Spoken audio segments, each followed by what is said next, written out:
হা হা হা, সারা গায়ে ক্ষত মলম দিব কত। তো বন্ধুরা, সকালবেলা উঠলাম, নামাজ পড়ার পর ঘাসে হাঁটলাম। কিন্তু আমি কিন্তু এখন সব কিছু চেঞ্জ করে দিছি। যেহেতু আগে আমি দেখতেন যে সব কিছু করার পর লাস্টে জিমে যাইতাম, কিন্তু আজকের কিন্তু না, ঘাসে হাঁটা টাটার পরে আগেই জিম করতেছি। তো আজ থেকে আমার রোজা শুরু। আসসালামু আলাইকুম প্রিয় দর্শক। তো আজকে আপনাদেরকে আমি এই যে ক্ষীরার জুস খাবো। তা আসলে ক্ষীরা যদি আমার বলে যে এতগুলা ক্ষীরা এইগুলা খাও, এতগুলা খাওয়া সম্ভব না। তো যেহেতু আমার এইটার পুষ্টিগুণ নেওয়া তো এই ক্ষেত্রে আমি ব্যালেন্ডার এই যে জুসারের ভিতরে দিব, দিয়ে এটার জুসটা খাবো। যেহেতু এতখানি খাওয়া সম্ভব না, কিন্তু খেতে তো হবে। তো এইটাই দেখাচ্ছি,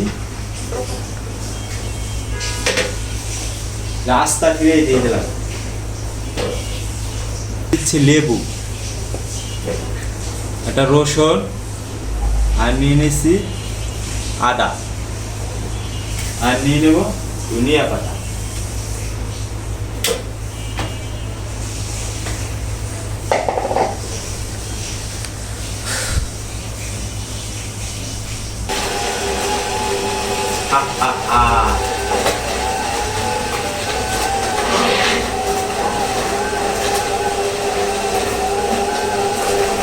যেহেতু ধরে নাই না,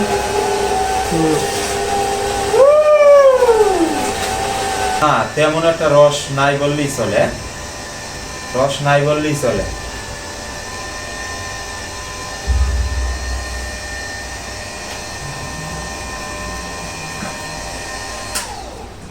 তো এইবার এই যে দেখেন একটু কইছি, যারা শাক সবজি না খাইতে পারেন, মনে করেন যে শাক খাওয়া যায় না, সবজি খাওয়া যায় না, শশা এতগুলা খাইতে পারেন না, আর এটা কিন্তু খাইতে এখন এখানে যত পুষ্টিগুণ যা আছে সব এটার ভিতরে আছে এবং কাঁচা। তো আমি যদি এটা চাই যে আমার কষ্ট যদি হয়, আমি জানি না, আমি এখন পর্যন্ত খাই নাই। আমি যেহেতু আমি ফাস্টিং এ আছি, তো সেক্ষেত্রে আমি এখন এটা খাবো না। এখন আমার ডিউটির টাইম আমি নিয়ে যাব। তো যখন আমি খাবো, যখন খাবারগুলো শুরু করব, এর আগে আমি এটা খাবো। তো এটার সাথে আমি স্প্রে লুনাটা ওইটাও অ্যাড করতে পারি। তো আজকের আমি এমনি খাবো, পরের দিন আমি স্প্রে লুনাটা অ্যাড করে খাবো, এটার সাথে পিঙ্ক সল অ্যাড করব। আসলে দেখতেছি কোনটার সাথে কি করতেছি, এটা ট্রাই করতেছি। প্লাস আমার কাছে যে এটা বেটার মনে হয়, এটা আপনাদের কাছে শেয়ার করব পরবর্তীতে। আর আজকে দেখলাম না সাবনার ভিতরে থাকে না। তো আপনারা যদি কেউ চান এরকম একটা জুস কিনা বাসা বাড়িতে ইউজ করলে করতে পারেন। তো এরপর আরো আরো এক সপ্তাহ আমি এটার আরো কি কি করা যায়, শাক করা যায় কিনা, তো দেন আমি আপনাদের সাথে সবই শেয়ার করব। পরবর্তীতে চাইলে আপনারা এইরকম একটা জুস নিতে পারেন। আমি এরপর পুঁই শাক, পালং শাক এইগুলো দেওয়া যায় কিনা এটাও দেখব। তো পাশেই থাকবেন, সাথেই থাকবেন, সবকিছু ফলো ফলো দিয়ে রাখবেন। কোনো ভুল টুল হলে ক্ষমা সুন্দর দৃষ্টিতে দেখবেন। হ্যাঁ, আমি নিজেও এগুলা সব ট্রাই করতেছি। হ্যাঁ, তো আল্লাহ হাফেজ, ভালো থাকেন, সুস্থ থাকেন, বাই বাই। তো এখন আমার খাওয়ার পালা। যেহেতু আমি ড্রাই ফাস্টিংয়ে যাব কাল থেকে, তো এখন থেকে আমি পিঙ্ক সল্টের পানি বা ডিটক্স ওয়াটার এগুলা আস্তে আস্তে, পিঙ্ক সলের পানিও খাই না, এরপরে ডিটক্স ওয়াটার, এরপর ডিটক্স ওয়াটারই এখন বাদ দিছি। যেহেতু কাল থেকে আমি পুরো ড্রাই ফাস্টিংয়ে যাব। তো আপনারা যেটা দেখছে যে শশার জুসটা আমি করে নিয়েছিলাম বাসা থেকে, তো ওইটারে এখন স্প্রে লুনাটা দিলাম, সাথে একটু পিঙ্ক সল্ট দিলাম, দিয়ে আজকের এখন এইটাই ফার্স্ট খাইতেছি।